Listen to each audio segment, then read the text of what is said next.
My name is Emmanuel Jogo, and I was told to come share briefly about my story, if I'm correct, right? My success story. And since it is about sharing my success stories, I think it's better for me to start from where I am right now and then do like a throwback to how I actually got here. So currently, I work with a fintech company in Dubai as a growth manager. And outside that, I work also as a consultant to an asset management company in the United States as an asset manager, Fabian Holdings. And basically, as a part time thing, I also offer investment consulting advice to people. And I started doing this publicly in 2020 after I noticed that a couple of my friends and family members were actually falling to investment scams. And having known or understood what exactly investment is over the last few years, I felt it wouldn't be right for me to know all of these things and then heed it to myself because over time, I used to advise them then low key that this thing is going to crash, don't invest here, don't invest here. And they don't listen, and eventually they lose money. And then from the pain of having to lose their money, having to make wrong investment choices, I decided to start, giving advice and then helping people make good investment advice. And I'm also here with my friend. He's a developer and a startup consultant. His name is Sokarebo. Please, let's give him a round of applause. All right, so that's that about me and what I do.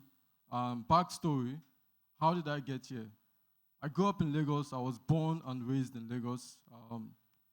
I have five siblings. I'm the fifth child. And I wasn't always like this. I was more like one of the black sheep in the family, that person that their siblings are always telling people to be careful of because you can't send me on an errand. I'll misplace your money. I forget a lot. I used to play a lot, but then there was one thing that was really, really unique about me. It was that I knew how to make money right from when I was a child. My mom is an entrepreneur, she's a business person. My grandmother is an entrepreneur, she's a business. So I think it's in the family. So I always found ways to spot opportunities as a kid to make money, such that I will make enough money and I'll start borrowing money to my siblings for interest. And I started by started with selling citrus drinks. I wasn't really doing so well academically because I was really, really distracted. I was smart, but I was distracted. I love to play a lot. I love to go out. I love to see things, observe, explore. But then all of those explorations always opened me to opportunities. So I started by selling citrus. At first, I realized that where I was schooling in GRA, people were not really, the students would come out and you would see these guys selling drinks to students. But in my house, in my area, no one was doing that.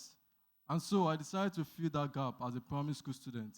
And then I started making money from that. And that was the business I did in primary school. And then getting into secondary school, we were teenagers. We were getting into the teenage age. So I noticed also that teenagers, one of the things that we really loved to have as at then was a phone. And for me, like I said, I knew how to make money and I knew how to save money a lot. So what I'll do is I'll look for people who wanted to sell their phones at a cheaper price. Probably they need the money or whatever it is. I'll buy the phones from them, go to this Wap Trick. I used to Java phones then, Wap Trick, Stefan.ru. I'll go and download new things. Sometimes I would change the casing and then I would sell it to my classmates at a higher price. And that was the business I did when I was in secondary school. And then another thing I noticed that teenagers really loved, because I loved to play games too. I was like a video game freak. Was video games. So there was this PlayStation, they call it PlayStation Portable. You could just put it in your pockets, apart from the normal PS1, PS2, and all of that. and I noticed that I could take it to school. So I'll take it to school and I'll rent it out to my classmates and make money. So I was always making money, but then the challenge I had, and which is something I need to share with you today. You see, sometimes when you want to choose the path that you are going to take, ego sometimes will make you want to look outside of you. But in most cases, you actually have to look inside of you to find out the things that you're naturally good at. Those things are going to direct you. If you focus on those things, what people see as work, you see it as play. The only time I have never really made money in this life is probably because I'm lazy. But if I want to make money, I make money. So I've noticed that about me. The only weakness I had, which my mother pointed out to me, was that I didn't know how to manage money. So she would tell everybody, you know how to make money, you know how to save, because I was always saving my money with her. And then someday I'll see something that I like, and then I'll come and disturb her, take everything, and she warn me, don't ever bring money to me again. And then the cycle continued. So I noticed that was a weakness, and I had to work on it because it wouldn't be great for you to manage money and not know how to multiply, by wasting it and all that. And that was where I started learning about investments. So I did that in secondary school. And then, like I said, I was distracted, so I wasn't really good academically. And over time, I wrote my wrote GC, SS2, tried WAEC. I didn't pass, And it got to a point I had to come to terms with the fact that if I continued being distracted, even though I was going to make money as a business person, I wanted to have good academic qualifications. And if I continued being distracted by a lot of things, I wasn't going to achieve that. So what did I do? I took myself out of my environment. I moved away from home, went to live with my auntie. She was gracious enough to give me my own apartment, like a room, and I started reading. I got all the textbooks that I needed, and I started preparing for my exams. And that same year, I wrote my WAEC again. I passed. Wrote my JAMB. I passed. Gained admission, and came to Rivers State University to study marine engineering from Lagos.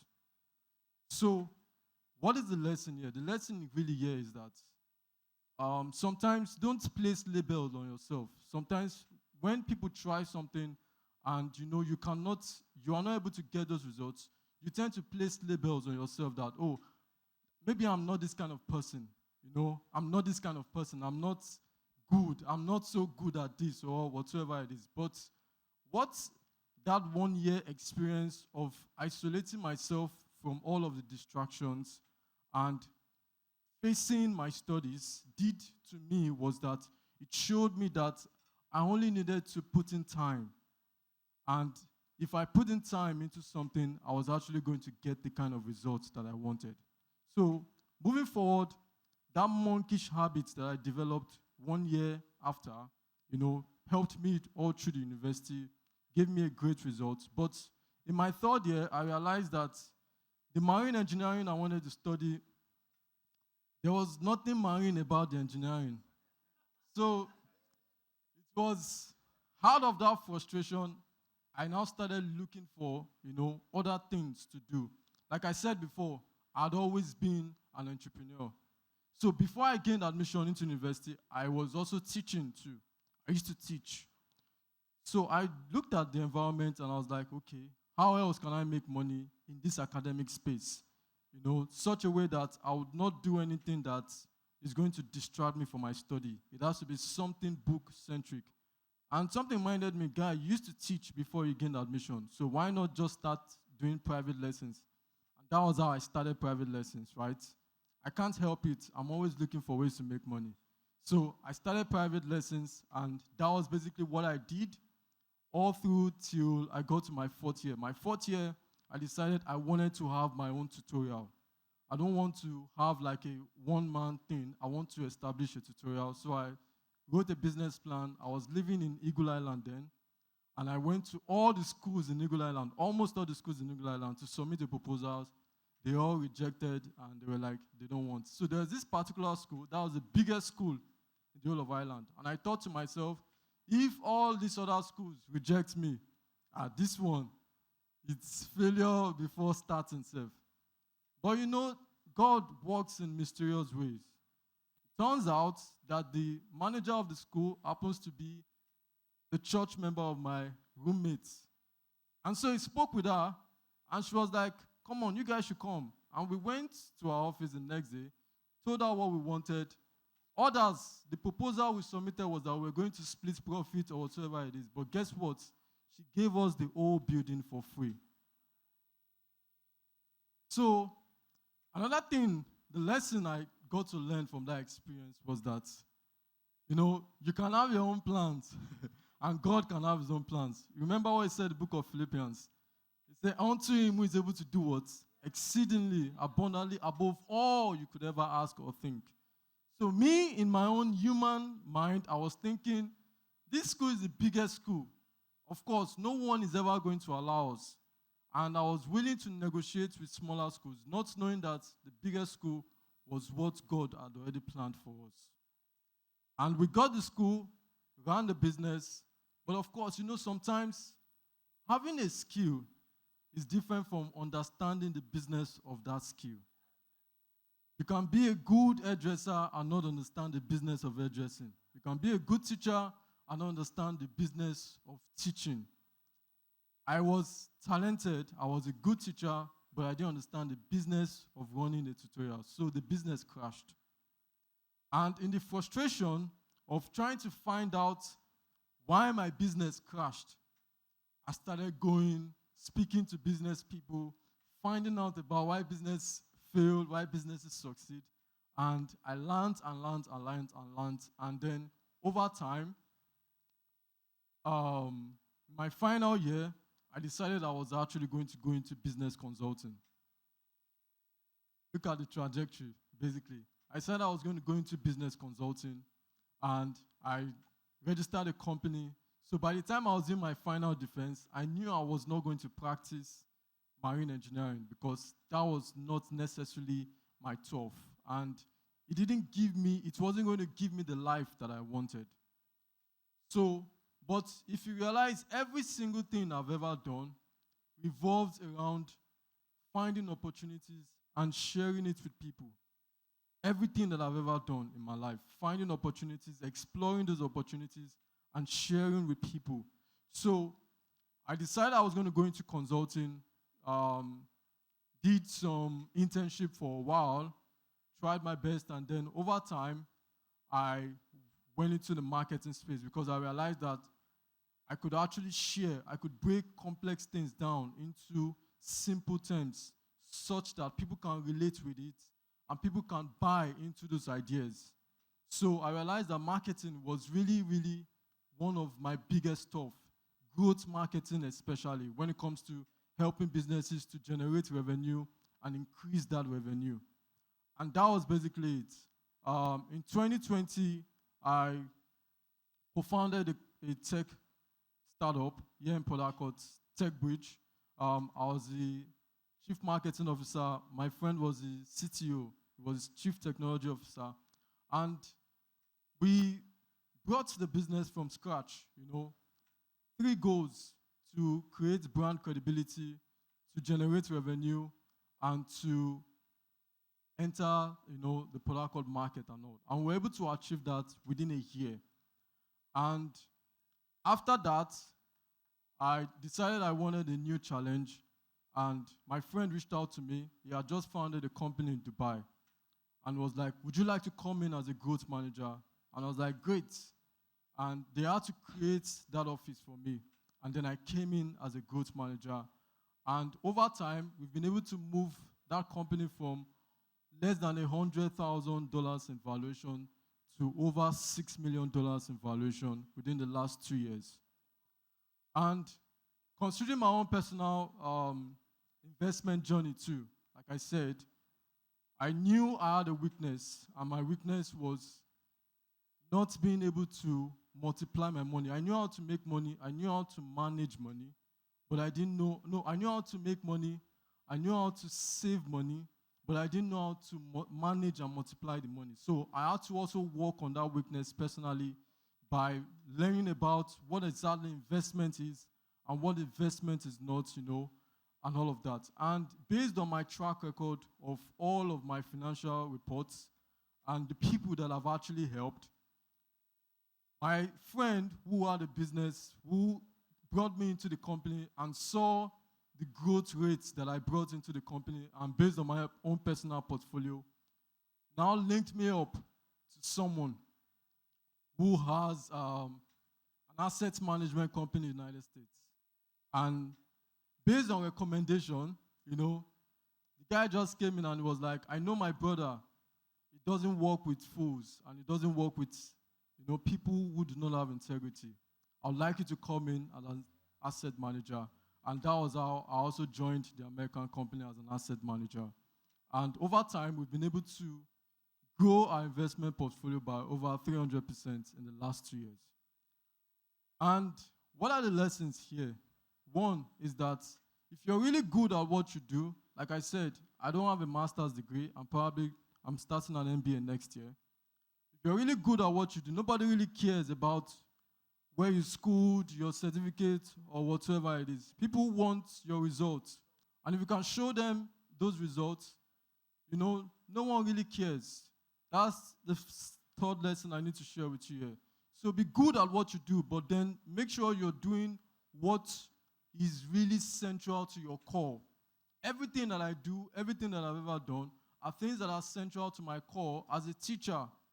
So I know how to look for things, and I know how to make them make sense. And then I know how to break them into simple, understandable, relatable terms, and I know how to share them. So those are my basic skills. Those are the things that are natural to me. And I always try my possible best to impute that into whatever responsibility I'm given. And what looks like work to other people looks like play to me. So I have never really had to work my life. I'm just doing what I love to do. All right, so the other thing I need to share with us is this. Like I said, relationship really, really matters. But one of the things that really maintains relationship is character. You see, if you're someone that people can trust with something, and they know that if they trust you with this particular thing, whatever you say it is, that is what it is.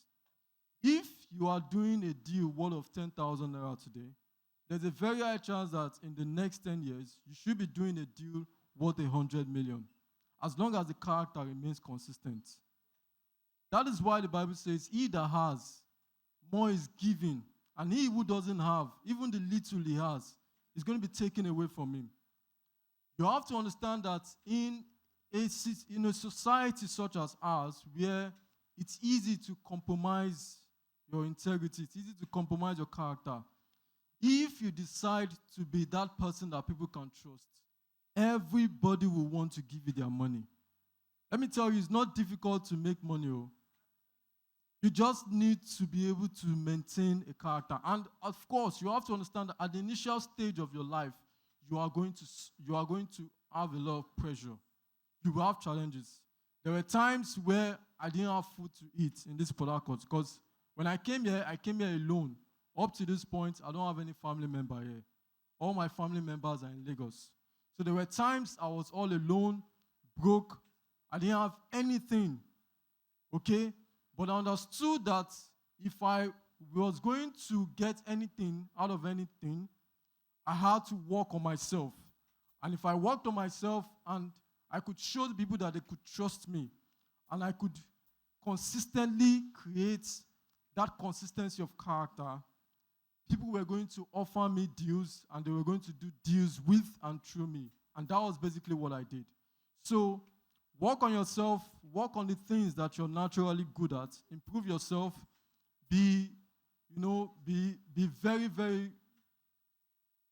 very consistent with personal development, know how to maintain relationship, have integrity, make sure people can trust you at any point in time, and over time, you're going to get opportunity. And the last thing I'm going to share, I have 15 seconds left. Understand the place of location in destiny. There are some certain things that will never happen to you in River State, okay? Not in this lifetime. Sometimes you would have to move. Thank you very much.